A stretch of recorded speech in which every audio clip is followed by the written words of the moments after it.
Assalamualaikum warahmatullahi wabarakatuh. Selamat pagi dan salam sejahtera bagi kita semua. Shalom, Om Swastiastu, Namo Buddhaya, salam kebajikan.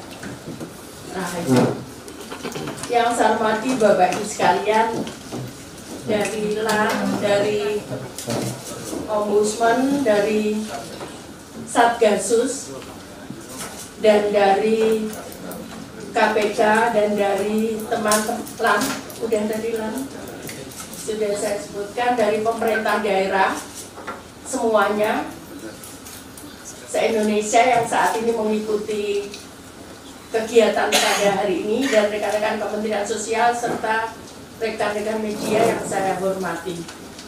Jadi sesuai yang diamanatkan di dalam Undang-Undang Nomor 13 Tahun 2011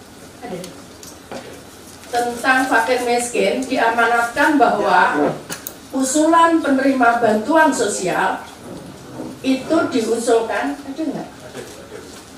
diusulkan oleh daerah kepada Kementerian Sosial melalui mekanisme musyawarah kelurahan atau musyawarah desa.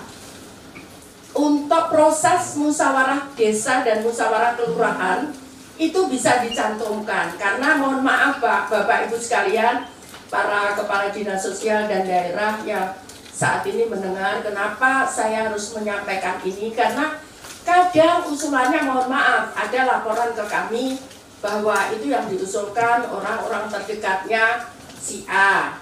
Kemudian bahkan ada yang dia pejabat, dia bertanggung jawab terhadap ini, dia mengusulkan dirinya sendiri. Pemerintah daerah kabupaten dapat mengusulkan data yang belum diusulkan oleh desa atau kelurahan, atau nama lain yang dianggap layak. Di Padang itu namanya Nagari, kemudian ada di Aceh itu namanya Gampong gitu. Jadi ini yang dimaksud nama lain itu kadang-kadang di daerah namanya beda gitu. Nah karena itu bisa diusulkan di luar itu, identitas diri, foto rumah atau tempat tinggal, tampak depan dan bagian dalam, karena ini penting Mbak, karena jangan sampai kami juga masih menemukan beberapa rumah yang mestinya menurut saya tidak layak. Kalau misalnya ada dispute, ya rumahnya bagus tapi dia miskin, maka harus ada verifikasi lain yang harus Bapak Ibu yakinkan bahwa mereka miskin.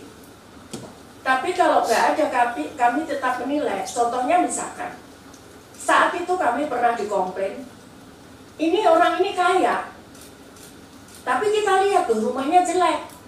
Ternyata setelah kita cek ke lapangan bersama-sama, ternyata dia memang punya sapi 9. Dia ngakui bahwa dia nggak suka, nggak mau memperbaiki rumah, tapi dia memang punya sapi 9. Tapi akhirnya dia yang bersangkutan mengundurkan diri. Nah kemudian titik koordinat rumah ini menjadi penting, karena kami punya alat untuk bagaimana kami bisa mendeteksi berapa luasan rumah itu kalau titik koordinatnya lengkap. Jadi kami biasanya mencari itu, kalau tadi koordinat, ini rumahnya gede ternyata, mungkin dari foto nggak nampak, tapi dari lokasi titik koordinat itu kami bisa tahu bahwa seberapa luas rumah itu dan posisinya di mana kami tahu. Seperti itu. Yang selanjutnya dilakukan pengesahan bupati, wali kota atau wakil bupati atau wakil wali kota atau sekda atas nama bupati, kemudian dikirim kepada kami. Kemudian Bapak Ibu sekalian juga, jadi aplikasi ini bisa di-download lewat Play Store. Nanti mungkin Pak Kepala Pusdatin bisa menjelaskan dengan aplikasi namanya Cek Bansos. Jadi Bapak Ibu sekalian, nanti akan kita Senin itu akan kita training untuk daerah, sosialisasikan dan kita training untuk daerah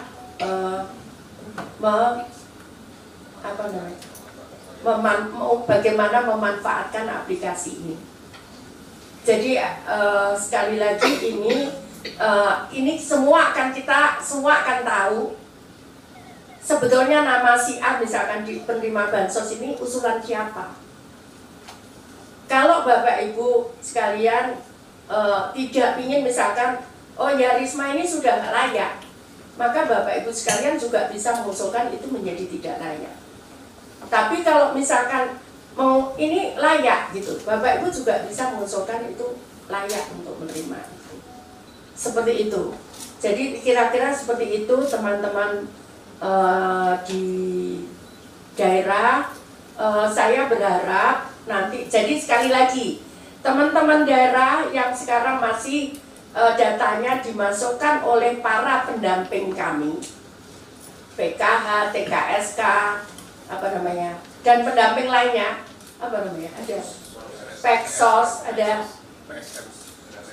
pendamping Resos, ada lagi Porda, macam-macam itu yang di bawah Kemensos itu tidak boleh dia menjadi pengelola data, tidak boleh. Ini yang menyarankan ini Satgasus.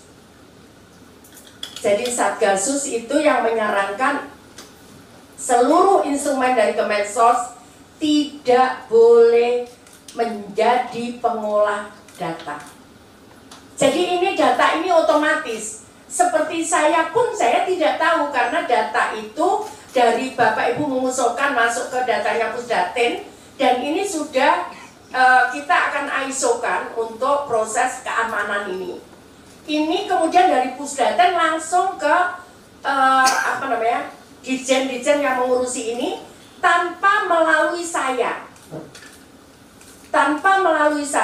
Nah kemudian diusulkan ke keuangan dan itu semua by teknologi, bukan lagi gunakan hard copy untuk keamanan itu.